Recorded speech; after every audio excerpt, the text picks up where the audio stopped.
Good afternoon and thank you for joining us. Israel's ambassador to the UN, Danon, will deliver a brief statement ahead of this afternoon's Security Council session. He will take your questions afterwards. If you have a question, please remember to state your name and your media outlet. Thank you.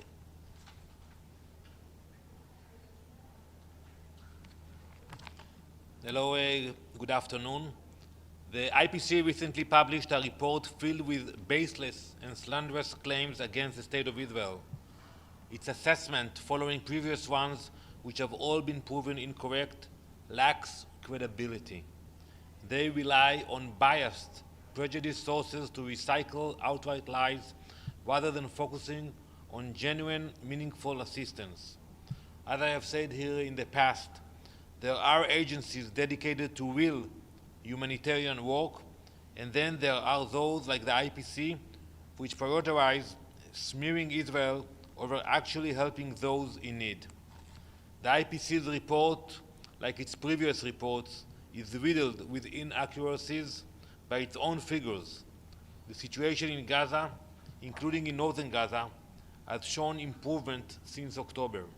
Yet, instead of recognizing this, the IPC chooses to ignore facts, pushing a narrative detached from reality and hostile to the truth.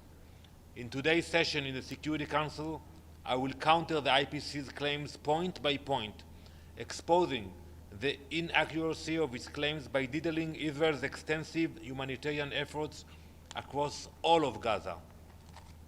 I urge the Security Council and the entire international community to focus on supporting agencies that truly work to ease suffering, rather than those invested in spreading harmful propaganda.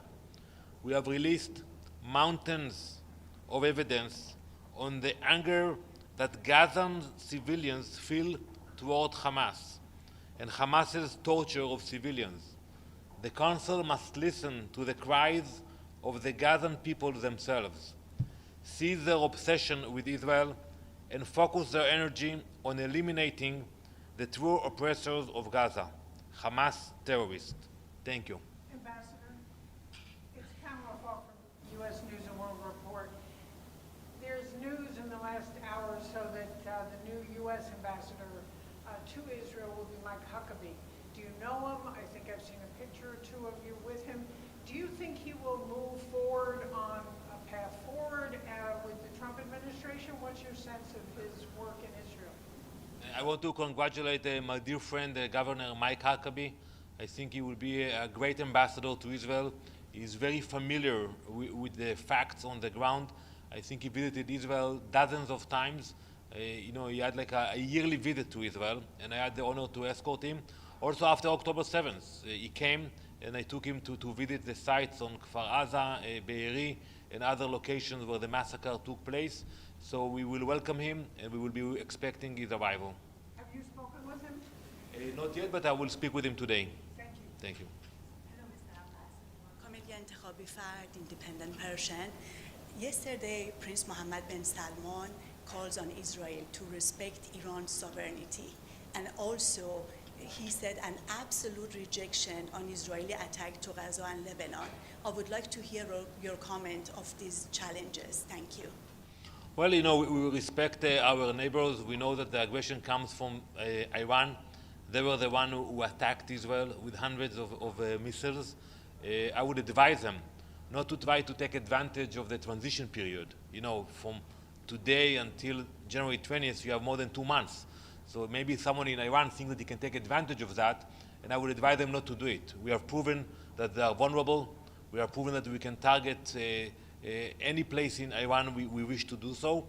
We are a peaceful nation, but if Iran will attack us, they will see more capabilities of the IDF. Ambassador, today the UN spokesperson said that October has seen the least amount of aid getting into Gaza this year. What do you say? So I will share with my colleagues in the Security Council the numbers we have about the trucks that entered Gaza. We will show them that we are working harder to support the humanitarian need in Gaza. Today we opened another crossing, Kisufim, which is in the center of Gaza. This crossing was closed in 2005, and it was reopened today in order to allow more aid to enter Gaza. As you try to stop UNRWA's operations, how do you plan to stop its right of refugees to return? No, first of all, we haven't stopped onward operation. We decided about what we will do in Israel, and we decided that we will not cooperate with UNRWA in Israel, but we are not controlling the activities of UNRWA. I would expect the countries here to do exactly like the US, which decided to stop funding to UNRWA, to follow the US on this, and to divert funding to other NGOs who focus on real humanitarian aid and not fostering terrorism. But if you're not going to cooperate with UNRWA, why would the other agencies want to donate to the entity if you're not going to cooperate and hurt their operations? No, so I think we should work and others should donate to other NGOs, WHO, UNICEF, World Food Bank, that focus on humanitarian activities and not on promoting hatred against Israel and not paying terrorists. You know, tomorrow there will be a debate about UNRWA in the fourth committee, and I intend to come there. So I recommend that you will be there tomorrow morning.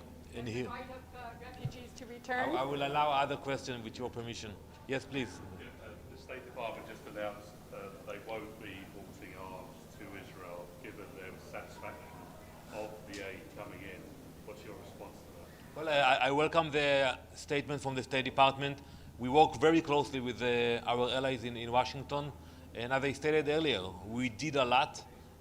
We work very hard in order to assist the humanitarian needs in Gaza, and it's challenging, Ben, because on the other side you have Hamas. So even if we allow trucks to cross the checkpoints, Hamas will hijack the trucks, and sometimes even when we do 100%, we cannot guarantee the results. But I'm happy to see that there was progress, and I'm happy to hear that statement from the State Department. Thank you very much. Thank you.